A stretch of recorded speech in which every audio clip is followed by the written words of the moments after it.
She dusts, vacuums, and mops the floor.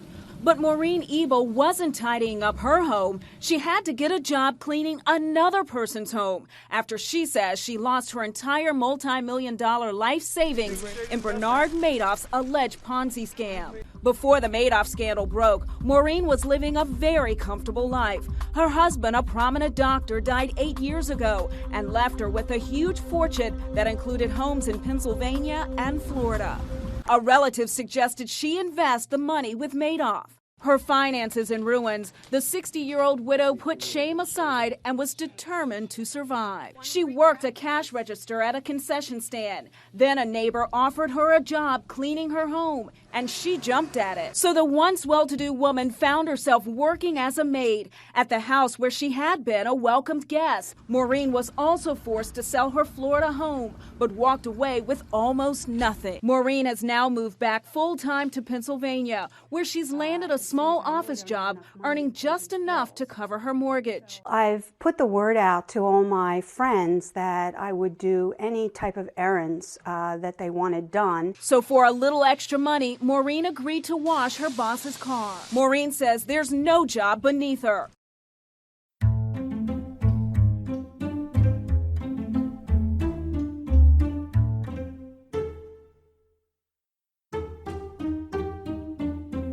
Many cons take people for small amounts of money. Some may rob a family of all the money they saved for a vacation, but others can take everything. Money saved for retirement. Money saved to pass along to children after their death. And, like Maureen in the Inside Edition clip you just heard, people are left to do whatever work they can get to survive predators like Bernie Madoff. I'm Jim Grinstead. Today we're going to explore how con artists justify their crimes and how they live with themselves after utterly destroying others. It's difficult to know what goes on in the minds of petty con artists. Police rarely investigate their crimes because they don't have the resources to do so, and those arrested spend little time in jail before disappearing. Those who serve longer sentences are easy to locate and allow studies to span many years and multiple conversations. My name is Chuck Gallagher. I was a former CPA. I was convicted of 1 count of embezzlement and 1 count of tax fraud for a crime that occurred in 1986-87. Gallagher was speaking to the Association of Certified Fraud Examiners. All of a sudden I'm faced with, unexpectedly, the announcement from the bank that you're behind in your house payment. There's my need. Well, where am I going to find the opportunity to resolve this? And multiple opportunities were there, but the easiest one, with the quickest solution, was tapping into this trust. Now, the third component, rationalization, if somebody said to me, Chuck, would you steal money to solve your problem? No, of course not. But now I would borrow money to solve the problem. So being able to put those 3 parts together creates the 3 legs of the stool, which gives you a foundation to stand on. And I stood on that foundation. Of course, I sat down at the computer. In those days, it was WordStar or WordPerfect. I, Charles Gallagher, being of sound mind in body, sound mind, not so. Body, better than today, but nonetheless, being of sound mind in body, do hereby. And I type out a note saying that I'm going to pay back the trust, the Clifford Trust, $2,000 plus 10% interest at the end of April, and stole the money. Chuck didn't see himself as a criminal. He saw himself as a decent guy in a tough situation who saw a way through it. This is a common theme in this episode, among the many reasons scammers have to justify their crimes in their own minds. So I paid it back, but I found out it was easy. And I think this is probably true, at least for the now 20 plus years, almost 30 years of kind of looking back at this and seeing other examples. If you once get by with something, you can start to believe in your head the illusion that you're probably always going to get by with it. So as a result of that, I did it again. And I paid it back. And now the rationalization is hard. I mean, this is now good. The unfortunate thing is, and it's easy to look back and see it, it's hard when you're in the midst of it. But the unfortunate thing is nothing changed in my relationship. Nothing changed in my relationship with my wife. It was still a relationship where we both, not blaming her, but we both like the finer things of life. Until he was caught, there were no consequences. Chuck stole money, and even though he paid it back and knew what he was doing was wrong, he continued to do it. He didn't see any reason not to. In fact, if there were any consequences, they were good. He got to hang around with wealthy people who needed a good accountant, and Chuck seemed to know his stuff. So as I began to slowly tap into clients' trusts or retirement plans, either one was a trust of sorts, but as I began to tap into those, my lifestyle increased. And as my lifestyle increased, miraculously it seemed, we attracted more clients. So it became a circular process of more tends to beget more, which tends to increase my income, which therefore says, well, I have a greater capacity to pay back, so therefore I need to take more, to steal more, which is really what it was. I called it borrowing, but it wasn't borrowing at all. And it became a process that continued for right at 3.5 years. I need to get a bit wonky in this episode. What we do know about how criminals justify their crimes comes from researchers who deal in psychology, statistics, and probabilities. Before we dive into that research, there's something you need to know. There's no difference between a white-collar criminal like Bernie Madoff and the person who picks your pocket on the subway. The justifications they all use are the same. Okay, we begin with the theory of neutralization, and it comes from research done in the late 1950s by Gresham Sykes and David Matza. They identified 5 techniques criminals use to justify their crimes. Those are denial of responsibility, denial of injury, denial of victim, condemnation of the condemners, and appeal to higher loyalties. For example, an individual who engages in theft may use the technique of denial of responsibility by claiming that they were forced. You hear me use the word sucker frequently in this podcast, and I do that for a reason. That's the word scammers use to describe their victims. They are seen to be stupid and deserve to lose their money. Do you feel that you owe anyone an apology? You mean for what? I'm not a 12-year-old kid. That's Anna Sorokin speaking to NBC News. She was also known as Anna DeLevy, and she pretended to be a German heiress and used that lie to steal from friends, companies, and really anyone she could. So who would I be apologizing to for that? The banks that you tried to take the money from. I don't think they care. Do you think that that was wrong? Yeah, that was definitely unethical, yes. And I would not encourage anybody else to follow my footsteps. She has similar defiance when it comes to former friend Rachel Williams, who accused Sorokin of sticking her with a $62,000 hotel bill, a charge of larceny in the second degree that Sorokin was ultimately acquitted of. Do you have any interest in connecting with or making up with Rachel? No, that story is just played out, and it's just not interesting to me. Her intentions are obvious, and she's just trying to write the narrative of her being a victim. Do you see any part of her being an actual victim with the hotel bill? It was an unfortunate situation. I never said, I'm right, but, I was never planning to defraud her.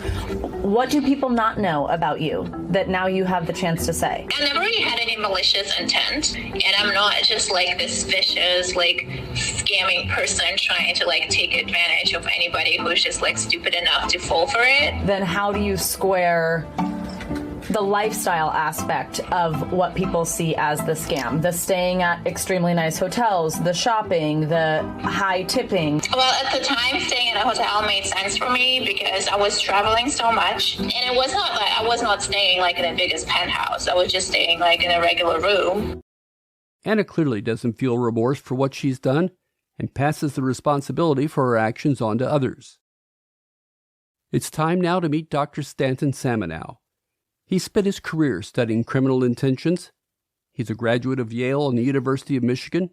He's been in private practice and taught for a decade at the University of Michigan. He's an author and a regular speaker.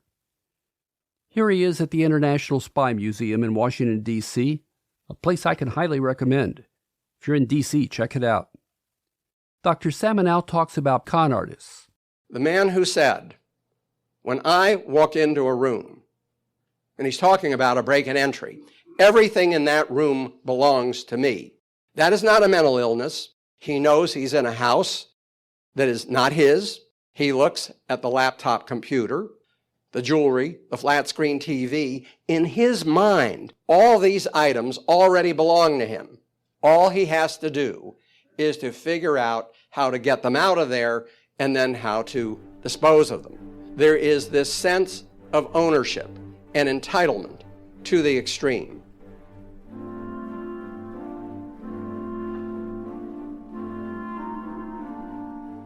To tell you that they lack a concept of injury to others may appear to state the obvious.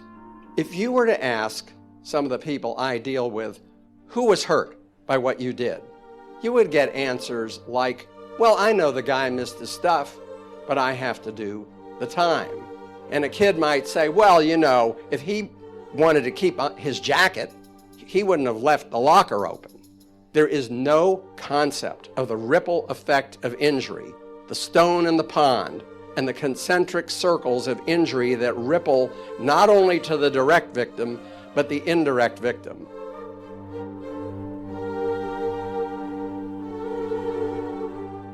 A boy that I saw in the Prince William County Juvenile Detention Center, he had worked at a restaurant part-time, so he knew the schedule. And he knew that late at night they tallied up the receipts and made up the depository for the bank. So he and a friend came into that restaurant just prior to closing, ski masks, gun, rope, tied up the two women who were counting up the receipts, made off with the money, stole a car, and left. The next morning, one of these kids, the one I was talking to in the detention center, came back to the restaurant and he said, hey, I heard you guys were held up. Is everybody all right? When I asked him who was hurt, he said nobody. He said there was no blood, there were no broken bones, nobody got shot. And when I said to him, did it ever occur to you that for those two women, life may never be the same again? That in a place that they thought they were safe, that they had gone to work, no longer a safe place. Who knows whether these women will ever even want to go out to work again, or even to leave their house.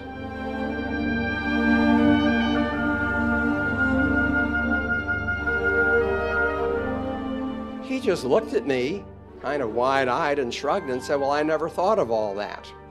Well, of course, had he thought of all that, it's highly likely I wouldn't have been having that discussion because he wouldn't have been where he was. These are individuals, many of them have told me how religious they are. They will go to church, they will wear a cross, they will read the Bible. However, there is no concept of religion as a guide to life. It is a set of concrete observances. Thus, you pray at 10 and you commit an armed robbery at 1:30.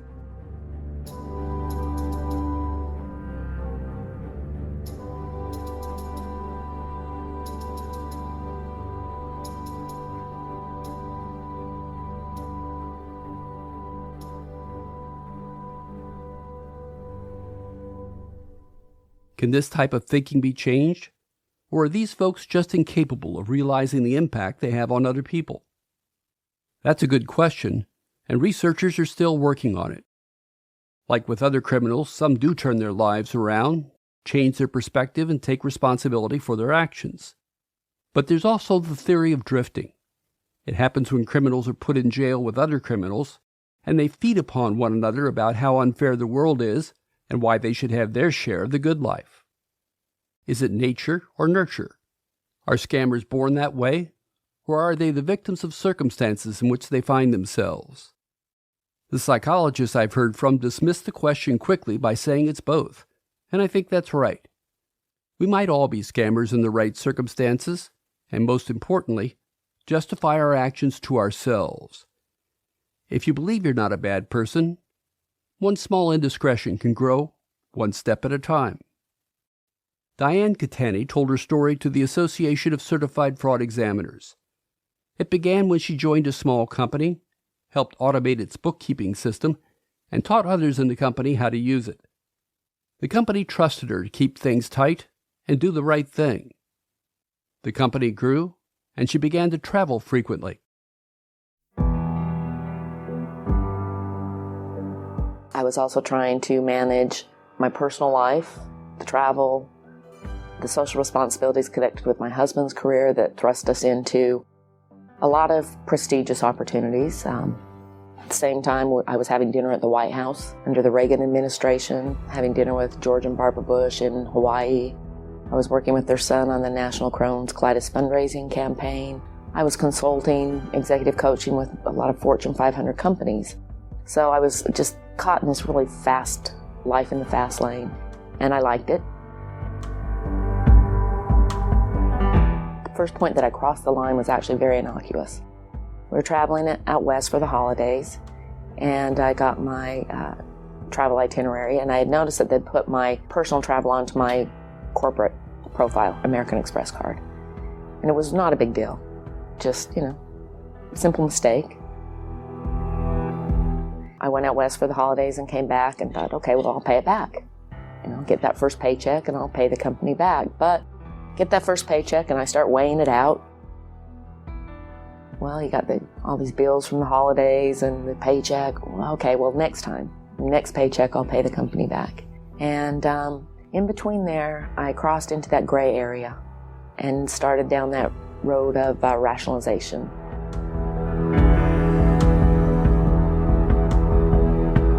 We were out there for the holidays with my family, voicemails, emails, constant interruption. We're trying to snow ski. I have to come in for a conference call, very disruptive. Okay, well, we'll just call it a business trip. So once I crossed that line, it became easier to rationalize more and more. I stole nearly $500,000 from this company, who not only gave me a wonderful career opportunity, but making what I did more despicable was that they also treated me like family.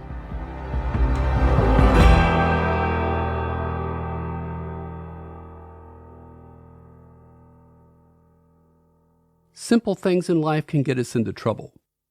Not quickly, but gradually. The question is, do we know where to draw the line? And do we care enough to find out?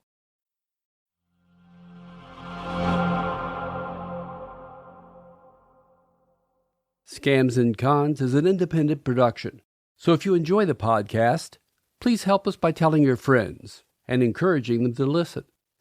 Scams and Cons is available wherever podcasts are found and at scamsandcons.com.